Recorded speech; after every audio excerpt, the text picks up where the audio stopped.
Partidul Noua Opțiune Istorică propune implementarea în Republica Moldova a economiei circulare, care nu ar lăsa loc business-ului ilegal.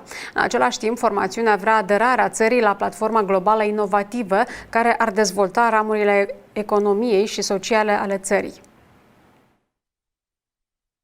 Să aducem dezvoltare prin implementarea economiei circulare, ceea ce ar scoate din umbră economia și ar liberaliza-o, ar da încredere antreprenorilor în ziua de mâine, utilizând tehnologii care să nu admită emisii de CO2 și de poluarea a mediului cu deșeuri și vom propune politici inovative pentru Republica Moldova și politici de dezvoltare și inovare a infrastructurii. Partidul Noua Opțiune Istorică își propune să implementeze acest sistem prin incluziune socială. Astfel, toate procesele, cum sunt cele educaționale și medicale, vor fi digitalizate, ceea ce va permite contracararea fenomenului corupției. De asemenea, formațiunea din care fac parte urmașii ai deportaților pregătește pentru viitorul Parlament un pachet de legi privind reabilitarea victimelor represiunilor politice.